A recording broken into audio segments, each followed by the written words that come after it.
بسم الله الرحمن الرحيم.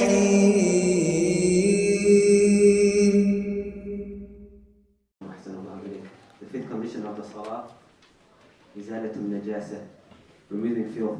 This requires removing it from three things: from one's body, from one's garments, and from the area he is praying in. The proof is the saying of Allah saying, subhanahu wa ta'ala, and purify your garments. Surah Al-Baqarah. Okay, the next condition is removing impurities from three places. Okay, anything which is impure. From the things which are impure,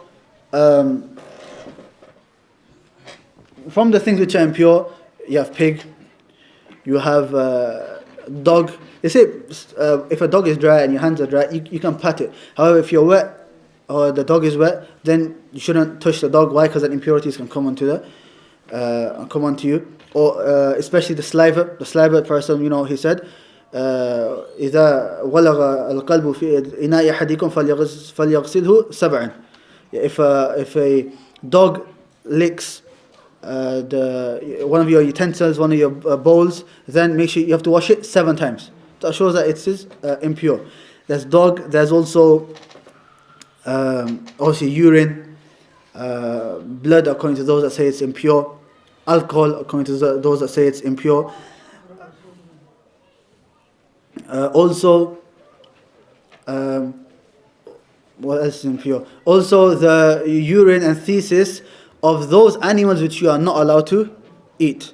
Those animals which you are allowed to eat, their urine and feces is actually pure. Pure in the sense that you don't have to clean it.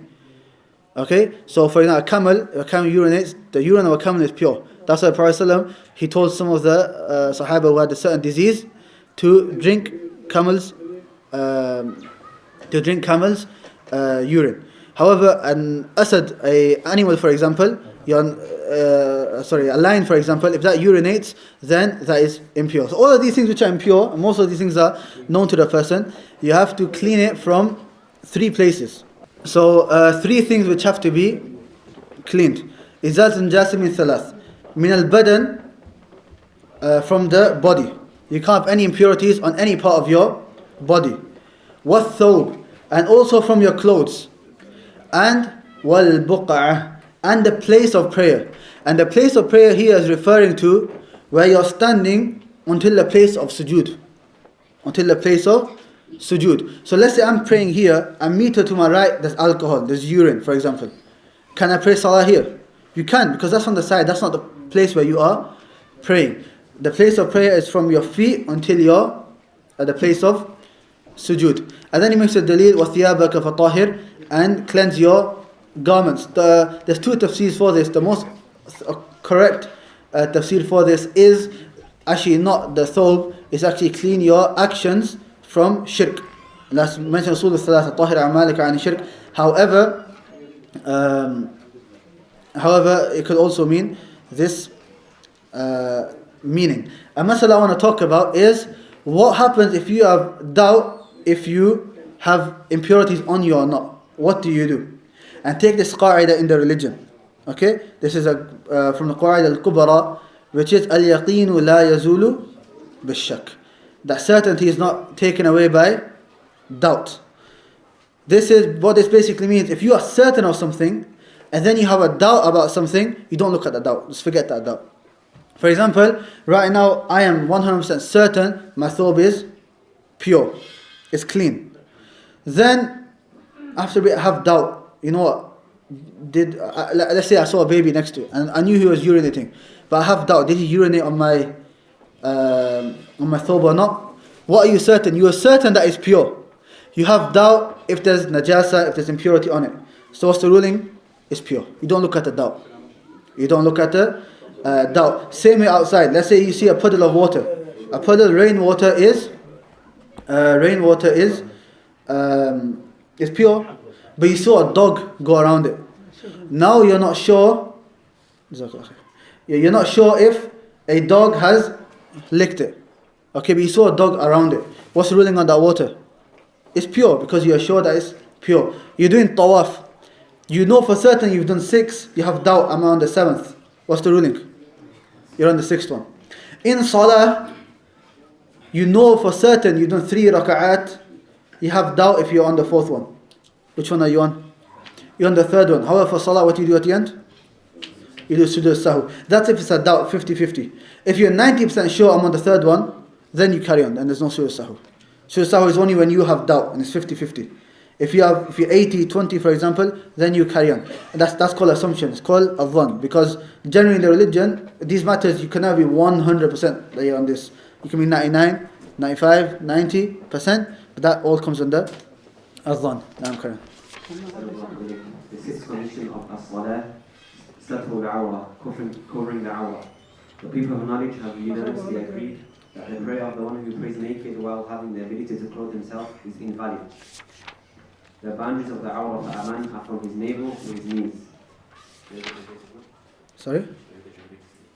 Let's skip the translation.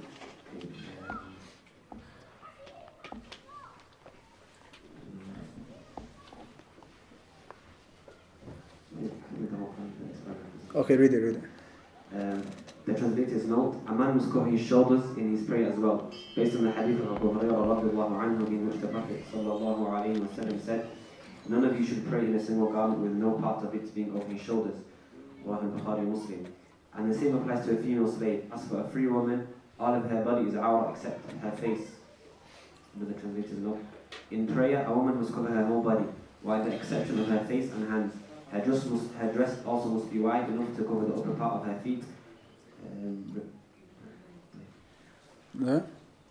What dalil? The proof for this is Allah saying, O children of Adam, take your adornment by covering yourselves with clean clothes and praying. Okay, the 6th condition for salah is you have to cover the private parts. Al-awra. What is considered the private parts?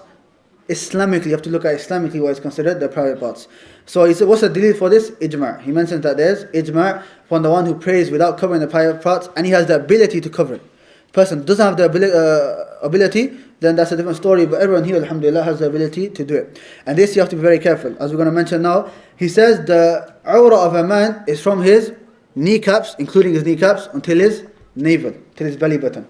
Now a lot of people, what happens when they wear jeans or trackies or anything like that, when they go into sajda, you can see their backside. This breaks the salah. Why? Because this condition has not been fulfilled. So you have to be very, very careful for that. Even if you have to tuck in your shirt, forget how you look, forget what your friends are going to say about tucking in your shirt. Think about what Allah subhanahu wa ta'ala is going to do by either accepting your salah or not accepting your salah. So this, he mentions that is the awra for a man. However, to add on also, specifically for salah, it's not considered the awra, but because the Prophet ﷺ said, لا يصلي أحدكم في الثوب الواحد ليس على عاتقيه من شيء. Because the Prophet ﷺ said, none of you should pray whilst his shoulders are uncovered. I mean, in the prayer, you should also cover your shoulders. So anything like a V-neck, the tank tops, or anything which shows your shoulders, you shouldn't pray with that on. And many ulama say that your salah is not accepted if you pray with that on, due to the hadith which is authentic. The hadith is in Bukhari and Muslim. The Prophet said there is no salah for the one who does not cover his shoulders. And then he goes on talking about the woman. Here he says the woman has to cover everything apart from her face. She's allowed to show her face. Okay. Many of the ulama, they also add the hands. A woman is allowed to show her face and her hands. However, if she covers the hands, then that is better. And this, they say, is in a state of when there's no other women around her, if no other men around her. If there are those men who are not mahrams, then she should also cover her face, according to those that say niqab is also, covering the face is also wajib. What's the dalil for this? The dalil for this is saying the Prophet Ya bani Adam khudhu zinatakum inda kulli masjid. O sons of Adam, take your zina. The word zina here means covering yourself. Beautification here is not talking about wearing a nice thobe, new watch, perfume. The ayah is talking about covering that which is obligatory to cover.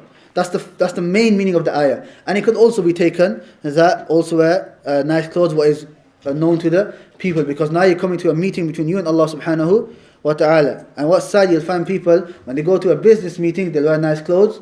And when they come to a meeting between them and Allah subhanahu wa ta'ala, they'll wear the same clothes that they go to sleep in. Okay, and that is not the etiquette of a Muslim. We'll stop here inshallah. Tomorrow we'll finish the book bi'idhnillah. The shurut took long because of wudu.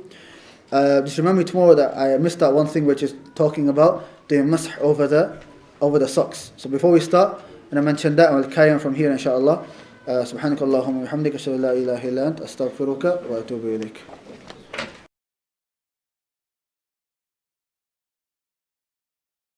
That you're not allowed to recite Quran in sujood or in ruku'. Now the question comes, are we allowed to recite a dua that's from the Quran but with the intention of a dua and not with the intention of reciting Quran?